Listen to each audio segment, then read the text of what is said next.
ನಮಸ್ಕಾರ. ಮುಖ್ಯಾಂಶಗಳು. ಸರ್ವರಿಗೂ ವಸತಿ, ಕುಡಿಯುವ ನೀರು ಪೂರೈಕೆ ಸರ್ಕಾರದ ಗುರಿ, ರಚನಾತ್ಮಕ ಯೋಜನೆಗಳ ಜಾರಿ, ಪ್ರಧಾನಿ ನರೇಂದ್ರ ಮೋದಿ.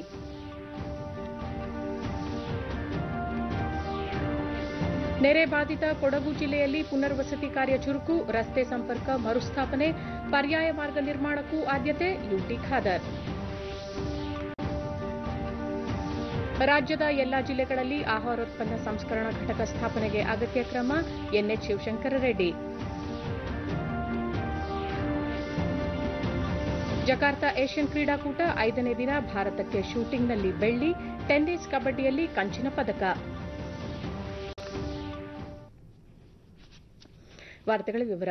ಗುಜರಾತ್ನ ಜುನಾಗಢದಲ್ಲಿಂದು ವಿವಿಧ ಅಭಿವೃದ್ಧಿ ಕಾಮಗಾರಿಗಳಿಗೆ ಪ್ರಧಾನಿ ನರೇಂದ್ರ ಮೋದಿ ಚಾಲನೆ ನೀಡಿದರು. ವೈದ್ಯಕೀಯ ಕಾಲೇಜು, ಆಸ್ಪತ್ರೆ, ಕೃಷಿ ವಿಶ್ವವಿದ್ಯಾಲಯ ಕಟ್ಟಡ, ಹಾಲು ಸಂಸ್ಕರಣಾ ಘಟಕ ಸೇರಿದಂತೆ 13 ಅಭಿವೃದ್ಧಿ ಯೋಜನೆಗಳು ಇದರಲ್ಲಿ ಸೇರಿವೆ. ಬಳಿಕ ಪ್ರಧಾನಿ, ದೇಶದಲ್ಲಿ ಬದಲಾವಣೆಯ ಪರ್ವ ಆರಂಭವಾಗಿದ್ದು ಸಾಮಾನ್ಯ ಜನರ ಬದುಕು ಸುಧಾರಿಸುತ್ತಿದೆ, ಅಭಿವೃದ್ಧಿ ಮಾರ್ಗದಲ್ಲಿ ನವಚೈತನ್ಯ ಮೂಡಿದೆ ಎಂದರು. ಜನೌಷಧ ಯೋಜನೆ ವಿಸ್ತರಣೆಯಿಂದಾಗಿ ದುಬಾರಿ ಔಷಧಗಳು 10% ಕಡಿಮೆ ದರದಲ್ಲಿ ಜನಸಾಮಾನ್ಯರ ಕೈಗೆಟುಕುವಂತಾಗಿದೆ. ಸರ್ಕಾರದ ಯೋಜನೆಗಳನ್ನು ಅತ್ಯಂತ ದಕ್ಷತೆ ಮತ್ತು ಪಾರದರ್ಶಕತೆಯಾಗಿ ಫಲಾನುಭವಿಗಳಿಗೆ ತಲುಪಿಸಲಾಗುತ್ತಿದೆ. ಇದರಿಂದ ಜನರಲ್ಲಿ ಹೊಸ ಭರವಸೆ ಮೂಡಿದೆ ಎಂದು ಹೇಳಿದರು. ભારત યોજનાનો પ્રારંભ થશે અને એ યોજનામાં સમગ્ર હિન્દુસ્તાનમાં 1.5 લાખ જેટલા વેલનેસ સેન્ટર, આરોગ્ય ધામ એના નિર્માણ માટેની યોજના બની છે. અત્યારે જે પીએચસી સીએચસી છે એના કરતા અનેક પ્રકારની વધારે સેવાઓ, અનેક પ્રકારની આધુનિક ટેકનોલોજી, ડિજિટલ કનેક્ટિવિટીથી ઉત્તમમાં ઉત્તમ ડોક્ટરો સાથેના સલાહ મશવરાની વ્યવસ્થા, પ્રિવેન્ટિવ હેલ્થ કેર માટેનો પ્રબંધ, આ બધી ચીજો 1.5 લાખ સેન્ટર પર આ કામ આગળ ધપવાનું છે. ಇದಕ್ಕೂ ಮುನ್ನ ವಲ್ಸಾಡ್ನಲ್ಲಿ ಪ್ರಧಾನಿ ವಿವಿಧ ಅಭಿವೃದ್ಧಿ ಕಾರ್ಯಗಳಿಗೆ ಚಾಲನೆ ನೀಡಿ ಜಲ ಮರುಪೂರಣ ಯೋಜನೆಗೆ ಶಿಲಾನ್ಯಾಸ ನೆರವೇರಿಸಿದರು. ಗ್ರಾಮೀಣ ವಸತಿ ಯೋಜನೆಯ ವಸ್ತು ಪ್ರದರ್ಶನವನ್ನು ಪ್ರಧಾನಿ ವೀಕ್ಷಿಸಿ ಮಾಹಿತಿ ಪಡೆದರು. પાણી પુરવઠા વિભાગ હસ્તકની ₹586 કરોડની મધુબન જળાશય આધારિત કરી રહ્યા છે. Just a short while, over 1 lakh beneficiaries are going to be getting houses. जो पैसा दिया जाता है शौचालय निर्माण के लिए, उसी को इन घरों के तहत आज गुजरात, जहां पर 1 लाख से ज्यादा घर पर केंद्र सरकार आपके साथ जुड़ने में, आपका हाथ थामने में, आपकी सहायता करने में इस वक्त तैयार है. और जो घर यहाँ ये सोचते हैं कि हम जिंदगी भर घर नहीं बना, fact going to be coming true, they are going to be realizing their dream, they are going to and then ಪ್ರಾಪ್ತ થઈ રહી છે. ಪ್ರಧಾನಮಂತ್ರಿ ಆವಾಸ್ ಯೋಜನೆಯ ಫಲಾನುಭವಿಗಳಿಗೆ ವಸತಿ ಗೃಹದ ಚಾವಿಗಳನ್ನು ಹಸ್ತಾಂತರಿಸಿದ ಪ್ರಧಾನಿ, ಕೇಂದ್ರ ಸರ್ಕಾರದ ಉಜ್ವಲ, ಉಜಾಲಾ ಸೇರಿದಂತೆ ವಿವಿಧ ಯೋಜನೆಗಳ ಫಲಾನುಭವಿಗಳಿಗೆ ಹಾಗೂ ಕೌಶಲ್ಯಾಭಿವೃದ್ಧಿ ಯೋಜನೆಯಲ್ಲಿ ತರಬೇತಿ ಪಡೆದ ಯುವಜನರಿಗೆ ಪ್ರಮಾಣ ಪತ್ರ ವಿತರಿಸಿದರು. ನಂತರ ಪ್ರಧಾನಮಂತ್ರಿ ಆವಾಸ್ ಯೋಜನೆಯ ಫಲಾನುಭವಿಗಳೊಂದಿಗೆ ವಿಡಿಯೋ ಕಾನ್ಫರೆನ್ಸ್ ಮೂಲಕ ಸಂವಾದ ನಡೆಸಿದರು. ಬಳಿಕ ಎಲ್ಲರಿಗೂ ವಸತಿ ಮತ್ತು ಎಲ್ಲಾ ಮನೆಗಳಿಗೂ ಶುದ್ಧ ಕುಡಿಯುವ ನೀರು ಪೂರೈಸುವುದು ಸರ್ಕಾರದ ಗುರಿಯಾಗಿದ್ದು, ಈ ನಿಟ್ಟಿನಲ್ಲಿ ರಚನಾತ್ಮಕ ಯೋಜನೆಗಳನ್ನು ಜಾರಿಗೊಳಿಸಲಾಗುತ್ತಿದೆ. 1 ಲಕ್ಷಕ್ಕೂ ಹೆಚ್ಚು ಮಹಿಳೆಯರಿಗೆ ಅತ್ಯುತ್ತಮ ಗುಣಮಟ್ಟದ ವಸತಿ ಇಂದು ವಿತರಿಸಲಾಗಿದ್ದು, ಇದು ರಕ್ಷಾ ಬಂಧನ ಹಬ್ಬಕ್ಕೆ ನೀಡಿದ ಕೊಡುಗೆಯಾಗಿದೆ ಎಂದರು. ये सही है कि सरकार ने धन दिया है, लेकिन सरकार के पैसों के साथ उस परिवार का पसीना भी इसमें लगा है. घरों की बस्ती, लेकिन इनको पानी पहुंचाने के लिए एक संवेदनशील सरकार 200 मंजिला तक पानी को ऊपर ले जाए. हर नागरिक के प्रति हमारी भक्ति कितनी है, इसका ये जीता जागता उदाहरण है. ಅಂತಾರಾಷ್ಟೀಯ ಬೌದ್ಧ ಸಮ್ಮೇಳನಕ್ಕೆ ರಾಷ್ಟಪತಿ ರಾಮನಾಥ್ ಕೋವಿಂದ್ ದೆಹಲಿಯಲ್ಲಿಂದು ಚಾಲನೆ ನೀಡಿದರು. ಬಳಿಕ ಬೌದ್ಧ ತತ್ವ ಮತ್ತು ಸಿದ್ಧಾಂತಗಳು ಜನರನ್ನು ಬೆಸೆಯುವಲ್ಲಿ ಮಹತ್ತರ ಕೊಡುಗೆ ನೀಡುತ್ತಿದ್ದು ಇಂದಿಗೂ ಪ್ರಸ್ತುತವಾಗಿದೆ. ಭಾರತದಲ್ಲಿ ಹುಟ್ಟಿ ಜಗತ್ತಿನ ವಿವಿಧೆಡೆ ಪಸರಿಸಿದ ಬೌದ್ಧ ಧರ್ಮ ಜಾಗತೀಕರಣದ ಆರಂಭಿಕ ರೂಪದ ತಳಹದಿಯಾಗಿದೆ ಎಂದರು. ಬೌದ್ಧ ಸ್ಮಾರಕಗಳು ಮತ್ತು ಯಾತ್ರಾ ಸ್ಥಳಗಳು ದೇಶದ ಪ್ರವಾಸೋದ್ಯಮ ವಲಯಕ್ಕೆ ಮಹತ್ತರ ಕೊಡುಗೆ ನೀಡುತ್ತಿದ್ದು, ಇವುಗಳನ್ನೊಳಗೊಂಡ ಬುದ್ಧ ಸರ್ಕಿಟ್ ಪ್ರೇಕ್ಷಣೀಯ ಸ್ಥಳಗಳ ವಿವರ ನೀಡುವ ಜಾಲತಾಣ ಆರಂಭಿಸಲಾಗಿದೆ ಎಂದರು. globalization and of interconnectedness in our continent. It is these principles and values that must continue to guide us. I would emphasize that such thinking shapes the Indian tourism industry's approach to cultural and religious tourism. Kodagu ಜಿಲ್ಲೆಯ ನೆರೆ ಬಾಧಿತ ಪ್ರದೇಶಗಳಲ್ಲಿ ಹಾನಿಗೊಳಗಾಗಿರುವ ಶಾಲೆಗಳ ಮರು ನಿರ್ಮಾಣ ಕಾಮಗಾರಿ ಆರಂಭಿಸಬೇಕಿದ್ದು ಇಲಾಖೆಯಲ್ಲಿ ಇರುವ ಅನುದಾನದ ಜೊತೆಗೆ 4.5 ಕೋಟಿ ರೂಪಾಯಿ ಹೆಚ್ಚುವರಿ ಹಣದ ಅಗತ್ಯವಿದೆ ಎಂದು ಪ್ರಾಥಮಿಕ ಮತ್ತು ಪ್ರೌಢಶಿಕ್ಷಣ ಸಚಿವ ಎನ್ ಮಹೇಶ್ ಹೇಳಿದರು. ಮಡಿಕೇರಿಯಲ್ಲಿ ಅವರು ಶಾಲೆಗಳ ದುರಸ್ತಿ ಹಾಗೂ ಮರು ನಿರ್ಮಾಣಕ್ಕಾಗಿ ಇಲಾಖೆಯಲ್ಲಿ 120 ಕೋಟಿ ರೂಪಾಯಿಗಳನ್ನು ಮೀಸಲಿಡಲಾಗಿದೆ. ಮಳೆಯಿಂದ 9 ಶಾಲೆಗಳು ಸಂಪೂರ್ಣ ಹಾಳಾಗಿದ್ದು 60ಕ್ಕೂ ಹೆಚ್ಚು ಶಾಲೆಗಳು ಬಹುತೇಕ ಹಾನಿಗೊಳಗಾಗಿವೆ. ಇವುಗಳ ನಿರ್ಮಾಣಕ್ಕೆ ಮೊದಲ ಆದ್ಯತೆ ನೀಡಲಾಗಿದೆ ಎಂದು ತಿಳಿಸಿದರು. ನಿರಾಶ್ರಿತ ಕೇಂದ್ರಗಳು ಉತ್ತಮವಾಗಿ ಕಾರ್ಯನಿರ್ವಹಿಸುತ್ತಿದ್ದು ಸಮರೋಪಾದಿಯಲ್ಲಿ ಪರಿಹಾರ ಕಾರ್ಯ ನಡೆಯುತ್ತಿದೆ. ಸಂತ್ರಸ್ತ ಪ್ರದೇಶಗಳ ಶಾಲಾ ಮಕ್ಕಳಿಗೆ ಸರ್ಕಾರದಿಂದ ಪುಸ್ತಕ, ಸಮವಸ್ತ್ರ ವಿತರಣೆಗೆ ಅಗತ್ಯ ಕ್ರಮ ಕೈಗೊಳ್ಳಲಾಗಿದೆ ಎಂದರು. ಕಳೆದ 1 ತಿಂಗಳು ಹೆಚ್ಚು ಕಡಿಮೆ ಅಲ್ವಾ, ಹೆಚ್ಚು ಕಡಿಮೆ 1 ತಿಂಗಳಿಂದ ಶಾಲೆಯಿಂದ ಹೊರಗಡೆ ಇರ್ತಕ್ಕಂಥ ಮಕ್ಕಳಿಗೆ ಶಾಲೆಗೆ ಹೋಗಿ ತಮ್ಮ ಕಲಿಕಾ ಚಟುವಟಿಕೆಗಳನ್ನು ಪ್ರಾರಂಭ ಮಾಡಲಿಕ್ಕೆ ಮತ್ತು ಶಾಲೆಯನ್ನು ಕಟ್ಟಲಿಕ್ಕೆ ನಾವು ಸಿದ್ಧರಾಗಿದ್ದೀವಿ. ಯುದ್ಧದೋಪಾದಿನಲ್ಲಿ ಇದನ್ನೆಲ್ಲ ಮಾಡ್ತೇವೆ. ಇದರಲ್ಲಿ ಕೆಲವೊಂದು ನಗರಾಭಿವೃದ್ಧಿ ಸಚಿವ ಯುಟಿ ಖಾದರ್ ಜಿಲ್ಲೆಯಲ್ಲಿ ಅತಿವೃಷ್ಟಿಯಿಂದ ಹಾನಿಗೊಳಗಾದ ಪ್ರದೇಶಗಳ ಮರು ನಿರ್ಮಾಣಕ್ಕೆ ಸರ್ಕಾರ ಹೆಚ್ಚಿನ ಅನುದಾನ ನೀಡಲಿದೆ. ಮನೆಗಳನ್ನು ಕಳೆದುಕೊಂಡವರಿಗೆ ಅರ್ಜಿ ಪಡೆದು ಶೀಘ್ರ ಸೂರು ನಿರ್ಮಿಸಿಕೊಡಲಾಗುವುದು. ದೀರ್ಘಾವಧಿ ಪರಿಹಾರಕ್ಕೆ ಆದ್ಯತೆ ನೀಡಿ ರಸ್ತೆ ಸಂಪರ್ಕ ಮರುಸ್ಥಾಪನೆ ಹಾಗೂ ಪರ್ಯಾಯ ರಸ್ತೆ ಮಾರ್ಗಗಳ ನಿರ್ಮಾಣಕ್ಕೆ ಒತ್ತು ನೀಡಲಾಗುವುದು. ಕುಡಿಯುವ ನೀರು ಸೇರಿದಂತೆ ಮೂಲ ಸೌಕರ್ಯಗಳನ್ನು ಒದಗಿಸಲು ಕ್ರಮ ಕೈಗೊಳ್ಳಲಾಗುವುದು. ಬಾಧಿತರಿಗೆ ತಕ್ಷಣಕ್ಕೆ ಅಗತ್ಯವಿರುವ ಪಡಿತರ ಹಾಗೂ ಹಣಕಾಸಿನ ನೆರವನ್ನು ಜಿಲ್ಲಾಡಳಿತ ನೀಡಲಿದೆ ಎಂದರು. ಭಾಗಶಃ ಡ್ಯಾಮೇಜ್ ಆದ ಕೂಡ ಆ ಡ್ಯಾಮೇಜ್ ರಿಪೇರಿ ಕೂಡ ಇವತ್ತು ನಮ್ಮ ಸರ್ಕಾರ ಜಿಲ್ಲಾಡಳಿತ ಮುಖಾಂತರ ಆ ಒಂದು ಮೊತ್ತದ ಅಂತ ಹಣವನ್ನು ಆ ಭಾಗಶಃ ರಿಪೇರಿ ಮಾಡಲಿಕ್ಕೆ ಇವತ್ತು ಕೊಡ್ತದೆ. ಗ್ರಾಮೀಣಾಭಿವೃದ್ಧಿ ಸಚಿವ ಕೃಷ್ಣ ಬೈರೇಗೌಡ ಭಾರೀ ಪ್ರಮಾಣದಲ್ಲಿ ಭೂಕುಸಿತ ಸಂಭವಿಸಿದ ಪ್ರದೇಶಗಳಲ್ಲಿ ಶೀಘ್ರ ಅಭಿವೃದ್ಧಿ ಕಾರ್ಯಗಳನ್ನು ಕೈಗೊಳ್ಳಲಾಗುವುದು ಎಂದರು.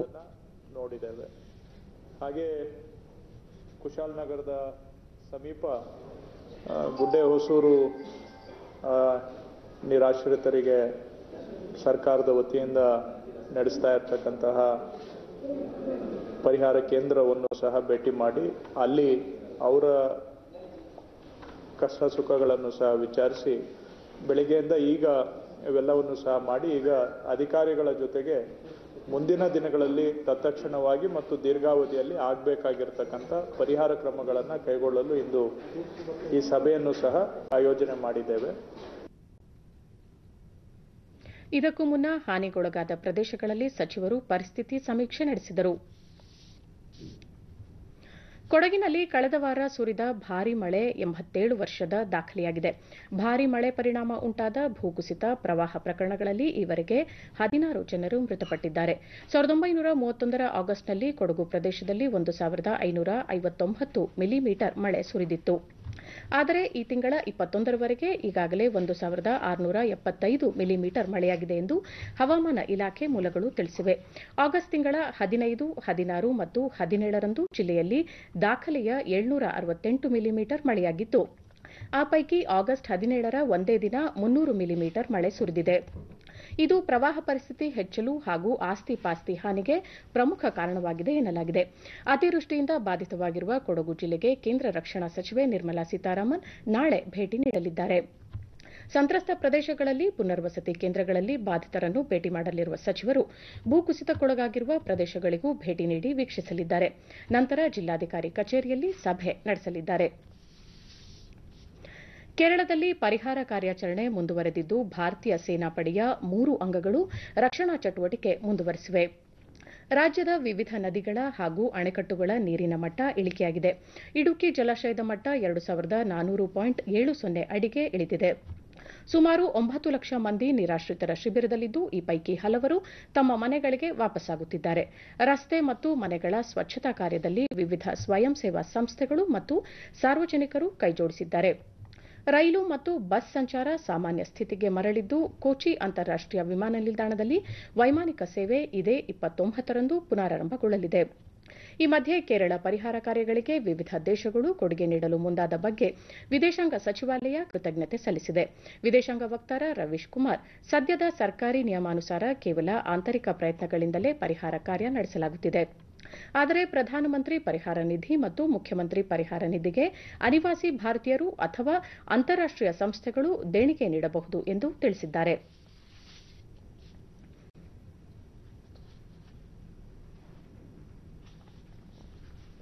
ಭಾರತೀಯ ವಾಣಿಜ್ಯ ಮತ್ತು ಕೈಗಾರಿಕೆಗಳ ಒಕ್ಕೂಟ ಅಸೋಚಾಮ್ ಆಯೋಜಿಸಿದ್ದ ಶೀತಲೀಕರಣ ತಂತ್ರಜ್ಞಾನ ಹಾಗೂ ಸಾಮರ್ಥ್ಯ ನಿರ್ಮಾಣ ಕುರಿತ ರಾಷ್ಟೀಯ ಕಾರ್ಯಾಗಾರಕ್ಕೆ ಕೃಷಿ ಸಚಿವ ಎನ್ಎಚ್ ಶಿವಶಂಕರ ರೆಡ್ಡಿ ಬೆಂಗಳೂರಿನಲ್ಲಿಂದು ಚಾಲನೆ ನೀಡಿದರು. ಬೆಂಗಳೂರು ಕೃಷಿ ವಿಶ್ವವಿದ್ಯಾಲಯದ ಕುಲಪತಿ ಡಾ ಪಿಜಿ ಚೆಂಗಪ್ಪ, ಅಸೋಚಾಮ್ ಅಧ್ಯಕ್ಷ ಸಂಪತ್ ರಾಮನ್, ರಾಜೀವ್ ಕೃಷ್ಣನ್ ಮತ್ತಿತರರು ಉಪಸ್ಥಿತರಿದ್ದರು. ಬಳಿಕ ಶಿವಶಂಕರ ರೆಡ್ಡಿ ರಾಜ್ಯದ ರೈತರ ಅನುಕೂಲಕ್ಕಾಗಿ ಎಲ್ಲಾ ಜಿಲ್ಲೆಗಳಲ್ಲಿ ಸಂಸ್ಕರಣಾ ಘಟಕ ಸ್ಥಾಪನೆಗೆ ಕ್ರಮ ಕೈಗೊಳ್ಳಲಾಗುವುದು ಎಂದು ತಿಳಿಸಿದರು. ದೇಶದಲ್ಲಿ ಉತ್ತಮ ಆಹಾರ ಸಂಸ್ಕರಣಾ ವ್ಯವಸ್ಥೆ ಲಭ್ಯವಿದ್ದು ಕೃಷಿ ಉತ್ಪನ್ನಗಳಿಗೆ ಉತ್ತಮ ಬೆಲೆ ದೊರೆಯುವಂತಾಗಲು ಸಂಸ್ಕರಣಾ ಘಟಕಗಳು ಅತ್ಯಗತ್ಯ ಎಂದು ಹೇಳಿದರು. Linking with production and marketing. So how effectively we do it, probably that's a big challenge. That is the challenge before us. And also, normally perishables storage facilities in our country compared to other Western countries is very low. We are at bare minimum, probably 4% or so, I don't know exactly. So we have to go forward in creating facilities, storage facilities, and also movement of these produce or goods, whatever it is.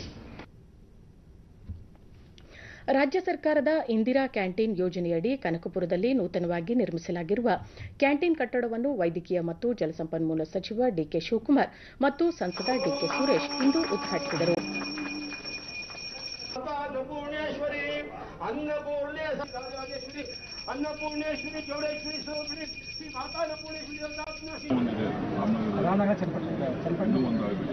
ಬಳಿಕ DK Shivakumar, canteen ಅನ್ನು 1 ಕೋಟಿ ರೂಪಾಯಿ ವೆಚ್ಚದಲ್ಲಿ ಸುಸಜ್ಜಿತವಾಗಿ ನಿರ್ಮಿಸಲಾಗಿದ್ದು ಹಳ್ಳಿಯಿಂದ ಪಟ್ಟಣಕ್ಕೆ ಆಗಮಿಸುವ ರೈತರು, ಸ್ಥಳೀಯ ಕಾರ್ಮಿಕರು ಸದ್ಬಳಕೆ ಮಾಡಿಕೊಳ್ಳಬೇಕು ಎಂದು ತಿಳಿಸಿದರು. ಕ್ಯಾಂಟೀನ್ ಅನ್ನು ನಾವಿಲ್ಲಿ ಇಂದಿರಾ ಗಾಂಧಿಯವರ 100 ವರ್ಷ ಅವರ ಜನ್ಮದಿನದ ಅಂಗವಾಗಿ ಅವರ ಹೆಸರನ್ನು ಇವತ್ತು ಇಟ್ಟು ನಾವು ಪ್ರಾರಂಭವನ್ನು ಮಾಡಿದ್ದೇವೆ. ನಮ್ಮ ಹಳ್ಳಿ ಜನ, ವಿದ್ಯಾರ್ಥಿಗಳು ಮತ್ತು ಹೊರಗಡೆಯಿಂದ ಬಂದಂಥ ಜನ, ತಾಲೂಕು ಕಚೇರಿಗೆ ಬಂದಂಥ ಜನ, ರೇಷ್ಮೆ ಹಾಕ್ಲಿಕ್ಕೆ ಬಂದಂಥ ಜನ ಎಲ್ಲ ಕೂಡ ಸುಮಾರು ದಿನ ಒಂದು 15-20 ಸಾವಿರ ಜನ ಈ ಟೌನ್ಗೆ ಬರ್ತಾ ಇರ್ತಾರೆ.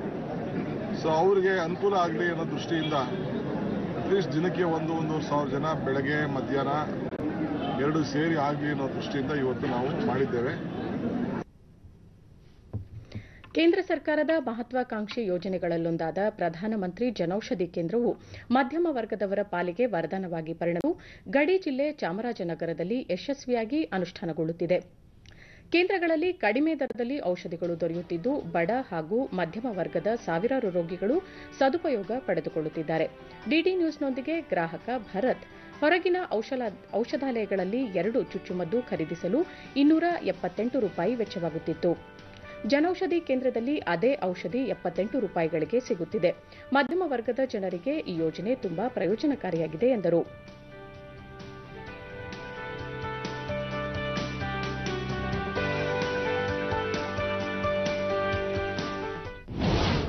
ಎರಡು ಇಂಜೆಕ್ಷನ್ಗೆ ಕೇವಲ 78 ರೂಪಾಯಿ ಆಯಿತು. ಇದನ್ನು ನಾವು ಹೊರಗಡೆ ಮೆಡಿಕಲ್ ಶಾಪಲ್ಲಿ ತಗೋಬೇಕು ಅಂತ ಹೇಳಿದ್ರೆ 278 ರೂಪಾಯಿ ಆಗುತ್ತೆ. ಸೊ ಅದು ನಮ್ಗೆ ಬರೀ 78 ರೂಪಾಯಿಗೆ ಇಲ್ಲೇ ಸಿಕ್ತು. ನಮ್ಮಂಥ ಮಧ್ಯಮ ವರ್ಗದ ಜನಸಂಖ್ಯೆಗೆ ಭಾರತದಲ್ಲಿ ಜನೌಷಧಿ ಮಳಿಗೆ ಓಪನ್ ಮಾಡಿರೋದು ತುಂಬ ಉಪಯೋಗ ಆಗ್ತಾ ಇದೆ. ಅದಲ್ಲದೆ ಇದು ಮುಂದಕ್ಕೆ ಅಷ್ಟು ನಮ್ಮ ಕೇಂದ್ರ ಸರ್ಕಾರದವರು ಏನು ಜನೌಷಧಿ ಕೇಂದ್ರ ತಂದಿದ್ದಾರೆ, ಇದರಿಂದ ನಮ್ಮಂಥ ಮಿಡ್ಲ್ ಕ್ಲಾಸ್ ಫ್ಯಾಮಿಲಿಗೆ ತುಂಬ ಹೆಲ್ಪ್ ಆಗುತ್ತೆ. ಮತ್ತೋರ್ವ ಗ್ರಾಹಕ ಬಾಬು, ಜನೌಷಧಿ ಕೇಂದ್ರದಲ್ಲಿ 20 ರೂಪಾಯಿಗಳಿಗೆ ಮಧುಮೇಹ ಗುಳಿಗೆಗಳು ದೊರಕುತ್ತಿರುವುದು ಖುಷಿ ತಂದಿದೆ ಎಂದು ಹೇಳಿದರು. 150 ರೂಪಾಯಿ ಮೆಡಿಸಿನ್ಗೆ 20-25 ರೂಪಾಯಿ ಆಗುತ್ತೆ. ಅದರಿಂದ ನಮ್ಮಂತ ಮಧ್ಯಮ ವರ್ಗದ ಜನತೆಗೆ ತುಂಬಾ ಹಣ ಉಳಿತಾಯ ಆಗುತ್ತೆ. ರಾಮಸಮುದ್ರದ ನಿವಾಸಿ ಮಹೇಶ್, ಕೈಗೆಟುಕುವ ಬೆಲೆಯಲ್ಲಿ ಅಗತ್ಯ ಔಷಧಗಳು ಈ ಮಳಿಗೆಯಲ್ಲಿ ದೊರೆಯುತ್ತಿದ್ದು ಸಾಮಾನ್ಯ ಜನರಿಗೆ ಅನುಕೂಲಕರವಾಗಿದೆ ಎಂದರು. ಇದು 10 ರೂಪಾಯಿಗೆ ಸಿಗುತ್ತೆ ಅಂತ ಅಂದ್ಬಿಟ್ಟು ಹೇಳಿದ್ರು, ಅದನ್ನ ತಗೊಂಡೆ. ಅದರಿಂದ ನನಗೆ ಕಮ್ಮಿ ಆಗಿದೆ. ಈಗ ಜನೌಷಧಿ ಪ್ರಧಾನಮಂತ್ರಿ ನರೇಂದ್ರ ಮೋದಿ ಅವರು ಮಾಡಿರೋದು ತುಂಬಾ ಅನುಕೂಲ ನಮ್ಮಂತ ಬಡವರಿಗೆ. ಜನೌಷಧಿ ಕೇಂದ್ರದ ಶಿವಕುಮಾರ್ ಎಲ್ಲಾ ತರಹದ ಔಷಧಿಗಳು ಅತ್ಯಲ್ಪ ದರದಲ್ಲಿ ದೊರಕುತ್ತಿದ್ದು ಬಡವರೇ ಹೆಚ್ಚಿನ ಪ್ರಮಾಣದಲ್ಲಿ ಬಂದು ಔಷಧಿ ಖರೀದಿಸುತ್ತಿರುವುದಾಗಿ ತಿಳಿಸಿದರು. ಹೊರಗಡೆ 120 ರೂಪಾಯಿ ಆಗಂತ ಮಾತ್ರೆಗಳು ಕೇವಲ 20 ರೂಪಾಯಿಗೆ ಸಿಗ್ತಾ ಇದೆ ಇಲ್ಲಿ. ಹಾಗೆ ಬಿಪಿ ಮಾತ್ರೆಗಳು ಅಷ್ಟೇನೆ ಹೆಚ್ಚಿನ ಪ್ರಮಾಣದಲ್ಲಿ ಬಡ ಜನತೆ ಇಲ್ಲಿ ಬಂದು ಔಷಧಿಗಳನ್ನು ಖರೀದಿ ಮಾಡ್ತಾ ಇದ್ದಾರೆ.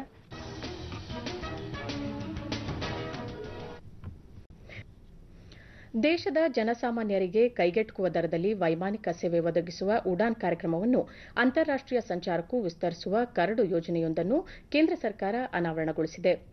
ಈ ಉದ್ದೇಶಿತ ಯೋಜನೆಗೆ ರಾಜ್ಯ ಸರ್ಕಾರಗಳು ಅಂತಾರಾಷ್ಟೀಯ ವೈಮಾನಿಕ ಮಾರ್ಗಗಳನ್ನು ಗುರುತಿಸಲಿವೆ. ಅಂತಾರಾಷ್ಟೀಯ ವೈಮಾನಿಕ ಸಂಪರ್ಕ ಕರಡು ಯೋಜನೆಯು 2027ರ ವೇಳೆಗೆ ವಿಮಾನ ಪ್ರಯಾಣಿಕರ ಸಂಖ್ಯೆಯನ್ನು 20 ಕೋಟಿಗೆ ಹೆಚ್ಚಿಸುವ ಗುರಿ ಹೊಂದಿದೆ.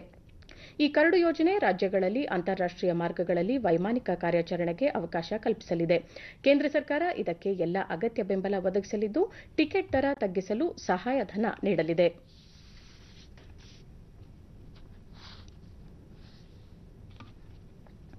ದೇಶದ ಎಲ್ಲಾ ವಿಶ್ವವಿದ್ಯಾಲಯಗಳು ಮತ್ತು ಉನ್ನತ ಶಿಕ್ಷಣ ಸಂಸ್ಥೆಗಳಲ್ಲಿ ಜಂಕ್ ಫುಡ್ ಮಾರಾಟವನ್ನು ನಿಷೇಧಿಸಬೇಕೆಂದು ವಿಶ್ವವಿದ್ಯಾಲಯ ಧನ ಸಹಾಯ ಆಯೋಗ ಯುಜಿಸಿ ನಿರ್ದೇಶನ ನೀಡಿದೆ. ಮಹಾವಿದ್ಯಾಲಯಗಳಲ್ಲಿ ಜಂಕ್ ಫುಡ್ ಮಾರಾಟವನ್ನು ನಿಷೇಧಿಸುವುದರಿಂದ ಉತ್ತಮ ಹಾಗೂ ಗುಣಮಟ್ಟದ ಆಹಾರ ಸೇವಿಸುವ ಪದ್ಧತಿ ಅನುಸರಿಸಲು ಸಹಕಾರಿಯಾಗುತ್ತದೆ. ಇದರಿಂದ ವಿದ್ಯಾರ್ಥಿಗಳು ಸ್ಥೂಲಕಾಯರಾಗುವುದನ್ನು ತಪ್ಪಿಸಬಹುದು. ಉತ್ತಮ ಜೀವನ ಶೈಲಿಗೂ ಇದು ಸಹಕಾರಿಯಾಗುತ್ತದೆ ಎಂದು ಯುಜಿಸಿ ತಿಳಿಸಿದೆ. ಜಂಕ್ ಫುಡ್ ಮಾರಾಟ ನಿಷೇಧವನ್ನು ಕಟ್ಟುನಿಟ್ಟಾಗಿ ಜಾರಿಗೊಳಿಸಬೇಕು. ವಿದ್ಯಾರ್ಥಿಗಳಲ್ಲಿ ಜಂಕ್ ಫುಡ್ನಿಂದಾಗುವ ದುಷ್ಪರಿಣಾಮಗಳ ಬಗ್ಗೆ ಅರಿವು ಮೂಡಿಸಬೇಕು ಎಂದು ಯುಜಿಸಿ ಸೂಚಿಸಿದೆ. ಕೇಂದ್ರ ಸಚಿವ ಅರುಣ್ ಜೇಟ್ಲಿ ಕೇಂದ್ರ ಹಣಕಾಸು ಹಾಗೂ ಕಾರ್ಪೊರೇಟ್ ವ್ಯವಹಾರಗಳ ಖಾತೆಯನ್ನು ಇಂದು ವಹಿಸಿಕೊಂಡಿದ್ದು ದೆಹಲಿಯ ನಾರ್ತ್ ಬ್ಲಾಕ್ ಕಚೇರಿಯಲ್ಲಿ ಅಧಿಕಾರ ಸ್ವೀಕರಿಸಿದರು. ಹಣಕಾಸು ಕಾರ್ಯದರ್ಶಿ ಹಸನ್ಮುಖ್ ಆದಿಯಾ ಮತ್ತು ಇತರ ಅಧಿಕಾರಿಗಳೊಂದಿಗೆ ಸಭೆ ನಡೆಸಿದರು.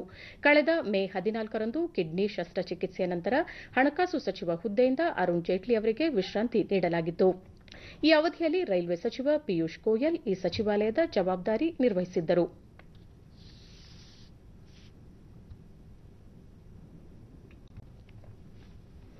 ರಾಷ್ಟದ ಬಗ್ಗೆ ವಿದೇಶಿ ನೆಲದಲ್ಲಿ ಅಪಮಾನಕಾರಿ ಹೇಳಿಕೆ ನೀಡಿರುವ ಎಐಸಿಸಿ ಅಧ್ಯಕ್ಷ ರಾಹುಲ್ ಗಾಂಧಿ ಅವರು ಸ್ಪಷ್ಟೀಕರಣ ನೀಡಬೇಕು ಹಾಗೂ ಕ್ಷಮೆ ಯಾಚಿಸಬೇಕು ಎಂದು ಬಿಜೆಪಿ ವಕ್ತಾರ ಸಂಬಿತ್ ಪಾತ್ರಾ ಆಗ್ರಹಿಸಿದ್ದಾರೆ. ಹ್ಯಾಂಬರ್ಗ್ ವಿಶ್ವವಿದ್ಯಾಲಯದ ಭಾಷಣದಲ್ಲಿ ರಾಹುಲ್ ಗಾಂಧಿ ಮಹಿಳಾ ರಕ್ಷಣೆ ವಿಷಯ ಉಲ್ಲೇಖಿಸಿ ಭಾರತೀಯ ಸಂಸ್ಕೃತಿಯಲ್ಲಿ ಸಮಸ್ಯೆ ಇದೆ ಎಂದಿರುವುದು ಹಾಗೂ ಅಭಿವೃದ್ಧಿ ತಾರತಮ್ಯ ಭಯೋತ್ಪಾದಕರಿಗೆ ನೆರವಾಗಲಿದೆ ಎಂಬ ಹೇಳಿಕೆ ನೀಡುವ ಮೂಲಕ ದೇಶದ ಘನತೆಗೆ ಧಕ್ಕೆ ಉಂಟು ಮಾಡಿದ್ದಾರೆ. ಈ ಬಗ್ಗೆ ಕ್ಷಮೆ ಯಾಚಿಸಬೇಕು ಎಂದು ಸಂಬಿತ್ ಪಾತ್ರಾ ಒತ್ತಾಯಿಸಿದ್ದಾರೆ.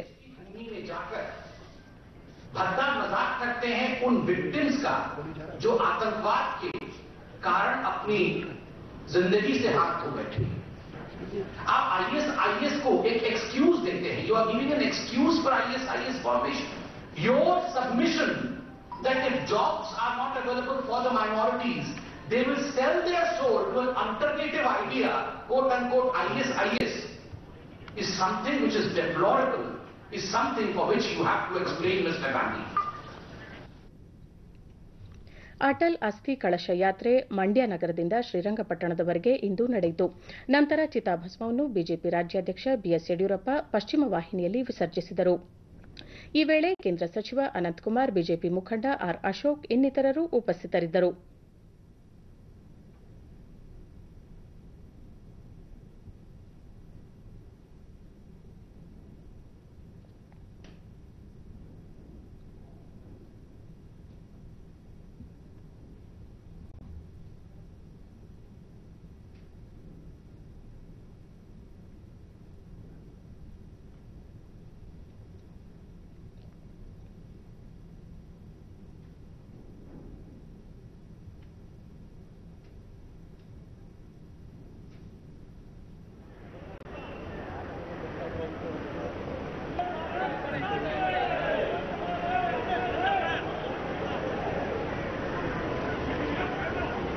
ನಮ್ಮ ಕಾವೇರಿ ನದಿಯಲ್ಲಿ ಬಿಜೆಪಿ ನಾಯಕ ಬಿ ಸೋಮಶೇಖರ್ ವಾಜಪೇಯಿ ಅವರಿಗೂ ಕರ್ನಾಟಕಕ್ಕೂ ಅವಿನಾಭಾವ ಸಂಬಂಧವಿತ್ತು ಎಂದು ಸ್ಮರಿಸಿದರು. ಇದು ಇಡೀ ನಮ್ಮ ಕರ್ನಾಟಕದಲ್ಲೇ ಸಂಚಲನ ಆಗಬೇಕು. ವಾಜಪೇಯಿ ಅವರು ಇಡೀ 40-50 ವರ್ಷಗಳಿಂದ ಕರ್ನಾಟಕಕ್ಕೆ ಸಂಪೂರ್ಣ ಸಂಬಂಧವನ್ನು ಇಟ್ಕೊಂಡಿದ್ದಂಥವರು. ಅವರು ಕೇಂದ್ರದಲ್ಲಿ ಮಂತ್ರಿ ಆಗಿರಲಿ ಆಗದೇ ಇರಲಿ ವಿರೋಧ ಪಕ್ಷದಲ್ಲಿದ್ದಾಗಲೂ ಜನಸಂಘದಲ್ಲಿದ್ದಾಗಲೂ ಅನೇಕ ತಾಲೂಕುಗಳನ್ನು ಭೇಟಿ ಕೊಟ್ಟಿದ್ದಾರೆ. ಹೀಗಾಗಿ ಅವರ ಒಂದು ಚಿತಾಭಸ್ಮವನ್ನು ನಾವು ನಮ್ಮ ಕಾವೇರಿ ನದಿ ತೀರದಲ್ಲಿ ಹಾಕ್ತಕ್ಕಂಥದ್ದು ನಮಗೆ ಬಹಳ ಹೆಮ್ಮೆ ಅನ್ನಿಸ್ತಾ ಇದೆ. ಇದಕ್ಕೂ ಮುನ್ನ ಬೆಂಗಳೂರಿನಿಂದ ವಾಜಪೇಯಿ ಅವರ ಚಿತಾಭಸ್ಮದ ಅಸ್ಥಿ ಕಳಶವನ್ನು ಬೆಂಗಳೂರಿನಿಂದ ಶ್ರೀರಂಗಪಟ್ಟಣಕ್ಕೆ ಮೆರವಣಿಗೆಯಲ್ಲಿ ಕೊಂಡೊಯ್ಯಲಾಯಿತು. ಈ ಸಂದರ್ಭದಲ್ಲಿ ಕೇಂದ್ರ ಸಚಿವ ಅನಂತಕುಮಾರ್, ಬಿಜೆಪಿ ರಾಜ್ಯಾಧ್ಯಕ್ಷ ಬಿಎಸ್ ಯಡಿಯೂರಪ್ಪ, ಸಂಸದೆ ಶೋಭಾ ಕರಂದ್ಲಾಜೆ ಮತ್ತಿತರರು ಉಪಸ್ಥಿತರಿದ್ದರು.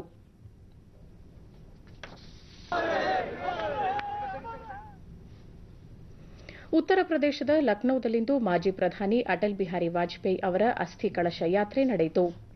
ಕೇಂದ್ರ ಗೃಹ ಸಚಿವ ರಾಜನಾಥ್ ಸಿಂಗ್, ರಾಜ್ಯಪಾಲ ರಾಮ್ ನಾಯಕ್, ಮುಖ್ಯಮಂತ್ರಿ ಯೋಗಿ ಆದಿತ್ಯನಾಥ್ ಸೇರಿದಂತೆ ಹಲವು ಗಣ್ಯರು, ಬಿಜೆಪಿ ನಾಯಕರು ಮತ್ತು ಕಾರ್ಯಕರ್ತರು ಅಸ್ಥಿಗೆ ಗೌರವ ಸಲ್ಲಿಸಿದರು. ಗೋಮತಿ ನದಿಯಲ್ಲಿ ಚಿತಾಭಸ್ಮ ವಿಸರ್ಜಿಸಲಾಯಿತು.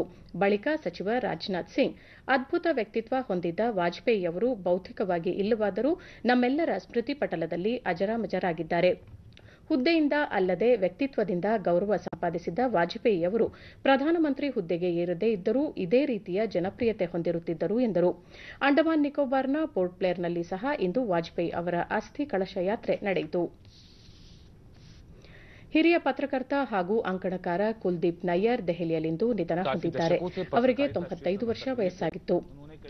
ಸಿಯಾಲ್ಕೋಟ್ನಲ್ಲಿ 1923 ಆಗಸ್ಟ್ 14ರಂದು ಜನಿಸಿದ್ದ ನಯ್ಯರ್ ಉರ್ದು ಪತ್ರಿಕೋದ್ಯಮದ ಮೂಲಕ ತಮ್ಮ ವೃತ್ತಿ ಆರಂಭಿಸಿದ್ದರು. ದಿ ಸ್ಟೇಟ್ಸ್ಮನ್ ಪತ್ರಿಕೆಯ ಸಂಪಾದಕರಾಗಿ ಅವರು ಸೇವೆ ಸಲ್ಲಿಸಿದ್ದರು. ತುರ್ತು ಪರಿಸ್ಥಿತಿ ವಿರುದ್ಧ ಧ್ವನಿ ಎತ್ತಿ ಸೆರೆಮನೆ ವಾಸ ಅನುಭವಿಸಿದ್ದ ಅವರು ಶಾಂತಿ ಹಾಗೂ ಮಾನವ ಹಕ್ಕುಗಳ ಕಾರ್ಯಕರ್ತರಾಗಿ ಕೆಲಸ ಮಾಡಿದರು. 14 ಭಾಷೆಗಳ ಮೇಲೆ ಪ್ರಭುತ್ವ ಹೊಂದಿದ್ದ ಅವರು 80ಕ್ಕೂ ಹೆಚ್ಚು ಪತ್ರಿಕೆಗಳಲ್ಲಿ ಅಂಕಣಕಾರರಾಗಿ ಕಾರ್ಯನಿರ್ವಹಿಸಿದ್ದರು. 1990ರಲ್ಲಿ ಗ್ರೇಟ್ ಬ್ರಿಟನ್ನ ಹೈಕಮಿಷನರ್ ಆಗಿ ಕೆಲಸ ಮಾಡಿದ್ದರು. 1997ರಲ್ಲಿ ರಾಜ್ಯಸಭೆಗೆ ನೇಮಕಗೊಂಡಿದ್ದರು.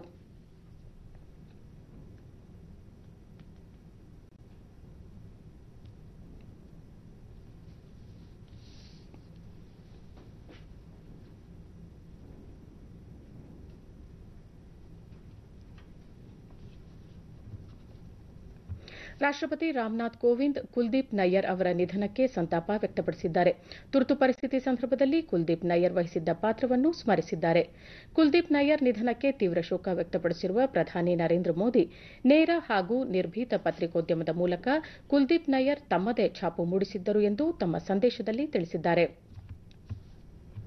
ಪ್ರಸಾರ ಭಾರತಿ ಅಧ್ಯಕ್ಷ ಡಾ ಎ ಸೂರ್ಯಪ್ರಕಾಶ್, ದಿಟ್ಟ ಪತ್ರಿಕೋದ್ಯಮದ ಹರಿಕಾರರಾಗಿದ್ದ ಕುಲ್ದೀಪ್ ನಯ್ಯರ್ ಅವರ ನಿಧನ ಪತ್ರಿಕೋದ್ಯಮ ಕ್ಷೇತ್ರಕ್ಕೆ ತುಂಬಲಾರದ ಹಾನಿ, ಉತ್ತಮ ಬರಹಗಾರ, ಸಂಸದೀಯ ಪಟುವನ್ನು ದೇಶ ಕಳೆದುಕೊಂಡಂತಾಗಿದೆ ಎಂದು ಸಂತಾಪ ವ್ಯಕ್ತಪಡಿಸಿದ್ದಾರೆ.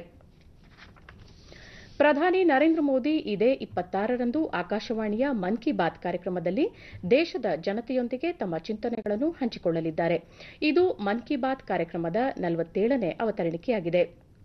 ನರೇಂದ್ರ ಮೋದಿ ಆಪ್ ಮತ್ತು ಮೈ ಜಿಒವಿ ಓಪನ್ ಫೋರಂನಲ್ಲಿ ಅಗತ್ಯ ಸಲಹೆ ಸೂಚನೆಗಳನ್ನು ನೀಡುವಂತೆ ಪ್ರಧಾನಿ ಟ್ವೀಟ್ನಲ್ಲಿ ತಿಳಿಸಿದ್ದಾರೆ. ಟೋಲ್ ಫ್ರೀ ಸಂಖ್ಯೆ 1800117800ಗೆ ಕರೆ ಮಾಡಿ ತಮ್ಮ ಸಂದೇಶಗಳನ್ನು ಹಿಂದಿ ಅಥವಾ ಇಂಗ್ಲಿಷ್ ಭಾಷೆಗಳಲ್ಲಿ ದಾಖಲಿಸುವಂತೆಯೂ ಅವರು ಕೋರಿದ್ದಾರೆ.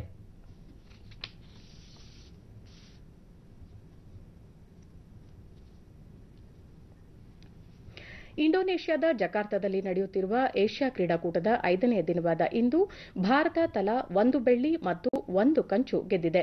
ಶೂಟಿಂಗ್ನ ಪುರುಷರ ಡಬಲ್ ಟ್ರ್ಯಾಪ್ನಲ್ಲಿ ಶಾರ್ದೂಲ್ ವಿಹಾನ್ 73 ಅಂಕ ದಾಖಲಿಸಿ ಬೆಳ್ಳಿ ಪದಕ ಗೆದ್ದರು. ಟೆನ್ನಿಸ್ ಪುರುಷರ ಡಬಲ್ಸ್ ವಿಭಾಗದ ಸೆಮಿಫೈನಲ್ಸ್ನಲ್ಲಿ ಜಪಾನ್ ವಿರುದ್ಧ ಭಾರತದ ರೋಹನ್ ಬೋಪಣ್ಣ ಮತ್ತು ದಿವಿಜ್ ಶರಣ್ ಜೋಡಿ 4-6, 6-3 ಮತ್ತು 10-8 ಅಂತರದಲ್ಲಿ ಗೆದ್ದು ಫೈನಲ್ಸ್ ಪ್ರವೇಶಿಸಿದ್ದು ಮತ್ತೊಂದು ಪದಕ ಖಾತ್ರಿಪಡಿಸಿದೆ. ಮಹಿಳೆಯರ ಟೆನ್ನಿಸ್ ಸಿಂಗಲ್ಸ್ ವಿಭಾಗದ ಸೆಮಿಫೈನಲ್ಸ್ನಲ್ಲಿ ಅಂಕಿತಾ ರೈನಾ ಚೈನಾದ ಜಾಂಗ್ ಶುಯ್ ವಿರುದ್ಧ 4-6, 6-7 ಅಂತರದಲ್ಲಿ ಸೋತು ಕಂಚಿನ ಪದಕಕ್ಕೆ ತೃಪ್ತಿಪಟ್ಟರು.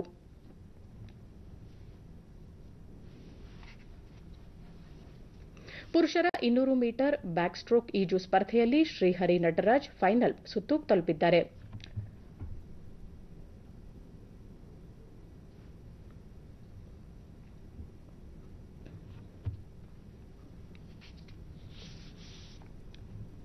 Finished 28th in the final standings. In the qualification round. This is that double arm.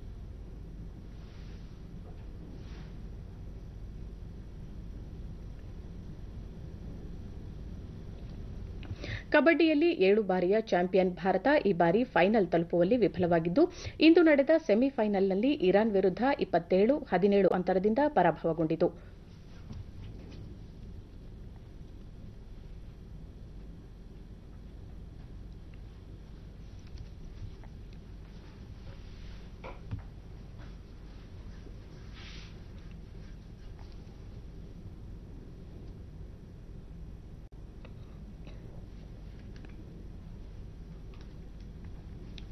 ಮಹಿಳೆಯರ ಕಬಡ್ಡಿ ವಿಭಾಗದಲ್ಲಿ ಭಾರತೀಯ ತಂಡ ಚೈನೀಸ್ ತೈಪೆ ವಿರುದ್ಧ 27-14 ಅಂತರದಲ್ಲಿ ಗೆದ್ದು ಫೈನಲ್ ತಲುಪಿದೆ. ಈವರೆಗೆ 53 ಚಿನ್ನದ ಪದಕದೊಂದಿಗೆ ಒಟ್ಟು 113 ಪದಕ ಪಡೆದಿರುವ ಚೈನಾ ಪದಕ ಪಟ್ಟಿಯಲ್ಲಿ ಮೊದಲ ಸ್ಥಾನದಲ್ಲಿದೆ. 23 ಚಿನ್ನದೊಂದಿಗೆ 81 ಪದಕ ಗಳಿಸಿರುವ ಜಪಾನ್ 2ನೇ ಸ್ಥಾನದಲ್ಲಿದೆ. 4 ಚಿನ್ನ, 4 ಬೆಳ್ಳಿ ಮತ್ತು 9 ಕಂಚಿನ ಪದಕ ಪಡೆದಿರುವ ಭಾರತ 10ನೇ ಸ್ಥಾನದಲ್ಲಿದೆ. ಶೂಟಿಂಗ್ನ ಪುರುಷರ ಡಬಲ್ ಟ್ರ್ಯಾಪ್ನಲ್ಲಿ ಬೆಳ್ಳಿ ಪದಕ ಗೆದ್ದ 15 ವರ್ಷದ ಶಾರ್ದೂಲ್ ವಿಹಾನ್ ಅವರಿಗೆ ಪ್ರಧಾನಿ ನರೇಂದ್ರ ಮೋದಿ ಅಭಿನಂದನೆ ಸಲ್ಲಿಸಿದ್ದಾರೆ. ಅತ್ಯಂತ ಕಿರಿಯ ವಯಸ್ಸಿನಲ್ಲಿ ಐತಿಹಾಸಿಕ ಸಾಧನೆ ಮಾಡಿರುವ ಶಾರ್ದೂಲ್ ಅವರು ಮುಂದಿನ ದಿನಗಳಲ್ಲಿ ಕ್ರೀಡಾ ಕ್ಷೇತ್ರದಲ್ಲಿ ಮತ್ತಷ್ಟು ಸಾಧನೆ ಮಾಡುವ ವಿಶ್ವಾಸವಿದೆ ಎಂದು ಪ್ರಧಾನಿ ಟ್ವೀಟ್ ಮಾಡಿದ್ದಾರೆ. ಕ್ರೀಡಾ ಸಚಿವ ರಾಜ್ಯವರ್ಧನ್ ರಾಥೋಡ್ ಕ್ರೀಡಾಕೂಟದ ಅತ್ಯಂತ ಕಿರಿಯ ಸ್ಪರ್ಧೆಗಳಲ್ಲಿ ಒಬ್ಬರಾದ ಶಾರ್ದೂಲ್ ರಜತ ಪದಕ ಗೆಲ್ಲುವ ಮೂಲಕ ದೇಶಕ್ಕೆ ಹೆಮ್ಮೆ ತಂದಿದ್ದಾರೆ. ಇವರ ಸಾಧನೆಯಿಂದ ದೇಶದ ಕ್ರೀಡಾ ಭವಿಷ್ಯ ಉತ್ತಮ ಕ್ರೀಡಾಪಟುಗಳ ಕೈಯಲ್ಲಿ ಸುರಕ್ಷಿತವಾಗಿರುವ ಭರವಸೆ ಮೂಡಿದೆ ಎಂದಿದ್ದಾರೆ. ಕೊನೆಯಲ್ಲಿ ಮತ್ತೊಮ್ಮೆ ಮುಖ್ಯಾಂಶಗಳು. ಸರ್ವರಿಗೂ ವಸತಿ, ಕುಡಿಯುವ ನೀರು ಪೂರೈಕೆ ಸರ್ಕಾರದ ಗುರಿ, ರಚನಾತ್ಮಕ ಯೋಜನೆಗಳ ಜಾರಿ, ಪ್ರಧಾನಿ ನರೇಂದ್ರ ಮೋದಿ. ನೆರೆ ಬಾಧಿತ ಕೊಡಗು ಜಿಲ್ಲೆಯಲ್ಲಿ ಪುನರ್ವಸತಿ ಕಾರ್ಯ ಚುರುಕು, ರಸ್ತೆ ಸಂಪರ್ಕ ಮರುಸ್ಥಾಪನೆ, ಪರ್ಯಾಯ ಮಾರ್ಗ ನಿರ್ಮಾಣಕ್ಕೂ ಆದ್ಯತೆ, ಯುಟಿ ಖಾದರ್. ರಾಜ್ಯದ ಎಲ್ಲಾ ಜಿಲ್ಲೆಗಳಲ್ಲಿ ಆಹಾರೋತ್ಪನ್ನ ಸಂಸ್ಕರಣಾ ಘಟಕ ಸ್ಥಾಪನೆಗೆ ಅಗತ್ಯ ಕ್ರಮ, ಎನ್ಎಚ್ ಶಿವಶಂಕರ ರೆಡ್ಡಿ.